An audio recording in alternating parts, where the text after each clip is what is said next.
Баршаңызға сәлем, менің каналыма қош келдіңіздер. Бұл видеода біз осындай құлпынайлы мотив тоқуды үйренетін боламыз. Тоқыманы бастамас бұрын төмендегі подписаться кнопкасын басып қойыңыз. Бізге мотив тоқу үшін кемінде 3 түстегі жіп керек. Оның ішінде қызыл және жасыл түстегі жіптер міндетті түрде болуы керек. Ең алдымен ақ жібімізді аламыз.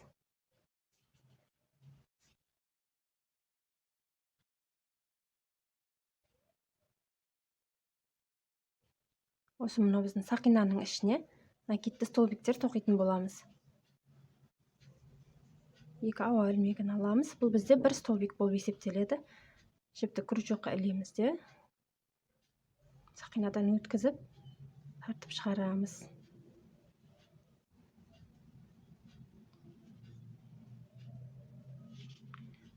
Екі ауа ілмегі жіпті ілеміз крючокқа, сақинадан өткізіп тартып шығарамыз.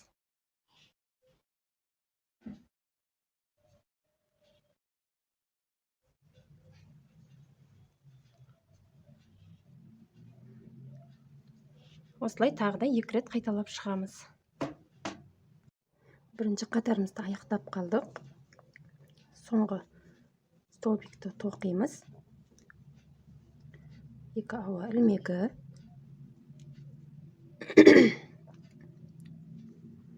Енді мына жіпті ақырындап тартамыз. Қатардың басымен біріктіреміз.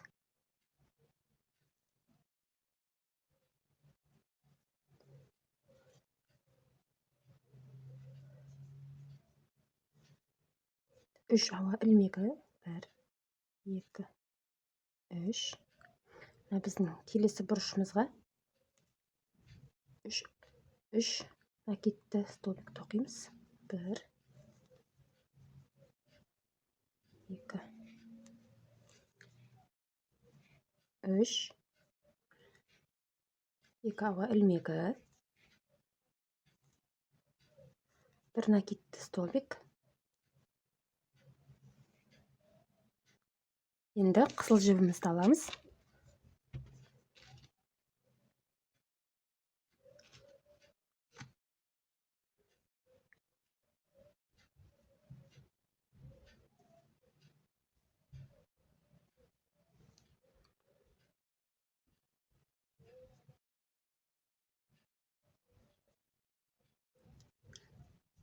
Осы жерден 6 рет накидті столбик тоқимыз осы бұрышқа тағы да.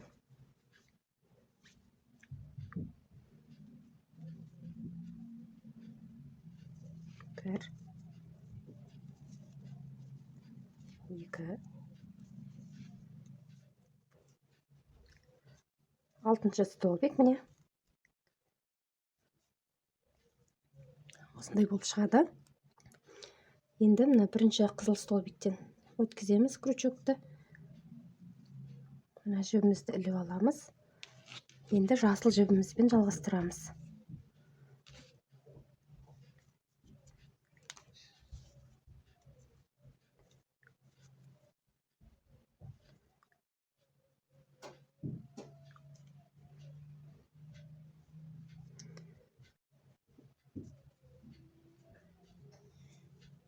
Жасыл жіппен әр 2 қызыл столбиктердің арасына былайынан жасыл жіпті тартып шығарамыз.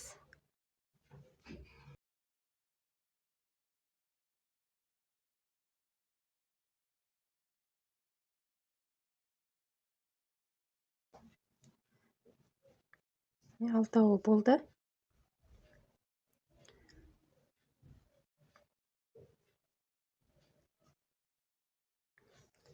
Әрі қарай ақ жіппен бекітеміз.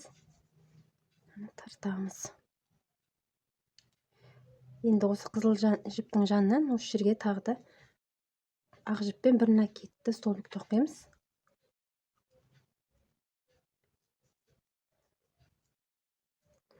Міне біздің осы орындағанымызды осы қалған бұрыштарға да орындап шығамыз. 4-ші құлпынайымызды бітіріп қалдық. Бұл біздің 2-ші қатарымыз.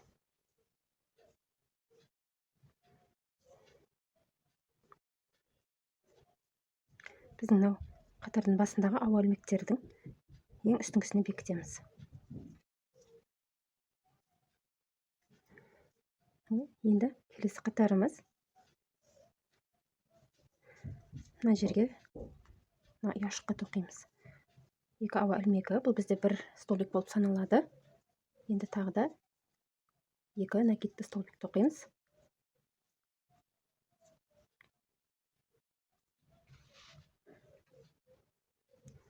Енді мынау бұрышқа 2 ауа ілмегін тоқыған жерге 3 накидті столбик тоқимыз.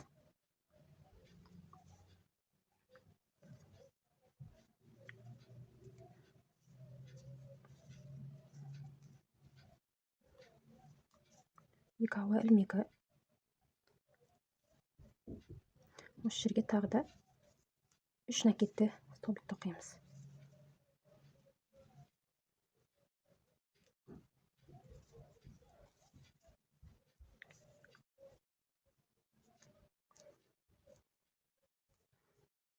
Енді мына ұяшыққа 3 накидті столбик тоқимыз, тура мынау сияқты.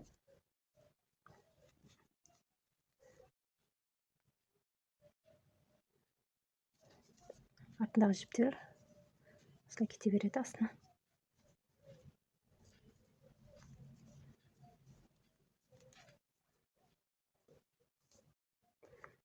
Енді мынау бұрышқа тура мынау сияқты тоқып, осылай қайталап соңына дейін бітіреміз. Міне соңына жеттік.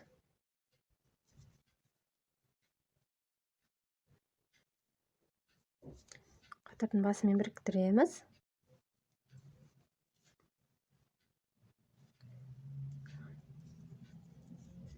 Осылай болды.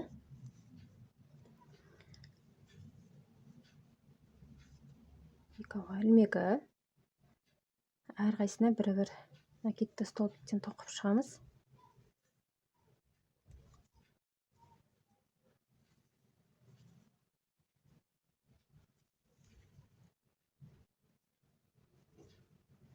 Енді келесіне осылай аяқтамаймыз да қызыл жіпті аламыз. Мына столбигімізге біздің 5 рет накидті столбик тоқимыз қызыл жіппен. 1 2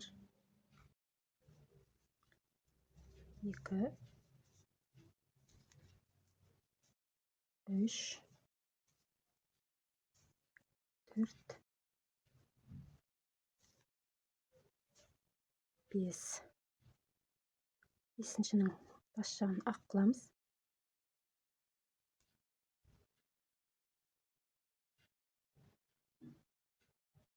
Енді әрі қарай ақ жіппен бұрышқа 3 рет накидті столбик тоқимыз. 2 3 2 ауа ілмегі.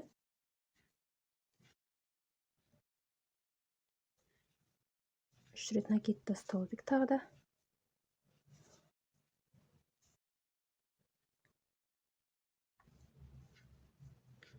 Енді мына жерге накидті столбиктер тоқимыз.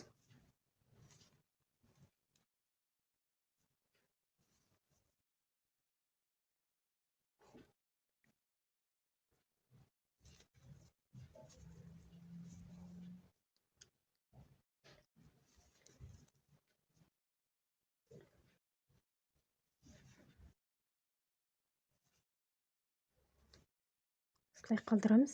Тағы да қызыл жібімізді аламыз да. Жерге 5 рет накидті столбик тоқимыз бір столбиктің басына. Осылайша соңына дейін аяқтаймыз. 4-ші қатарымызды бітірдік.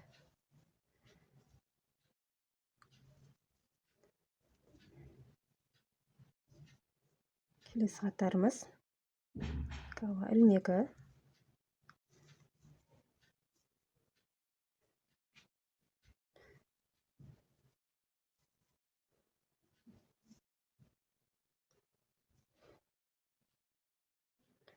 Бұл жерде енді біз жасыл жіппен жұмыс істейтін боламыз.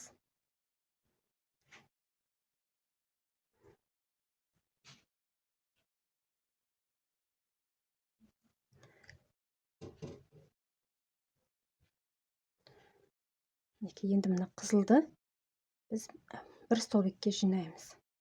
Ол үшін міне жіпті іліп алдым крючокқа. Бірінші қызыл столбиктен өткіземіз. Жіпті тартып шығарып іліп аламыз. Екіншісінен, үшіншісінен, төртіншіден және бесіншіден.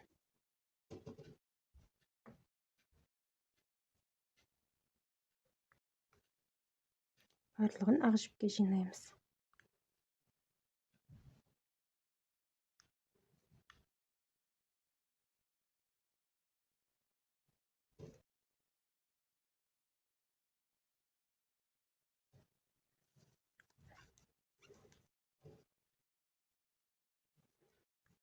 Әрі қарай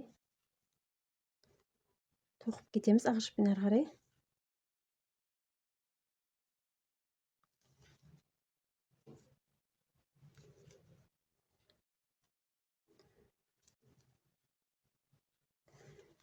Ортасына бұрышқа 3 рет накидті столбик.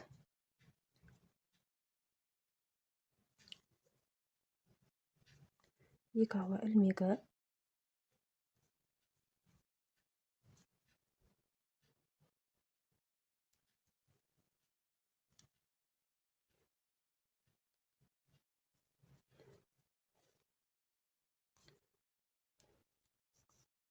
Не осылай, мына жерге де осылай жасыл жіппен құлпынайдың төбесін келтіретін боламыз. 5-ші қатарды тоқып болдық толығымен.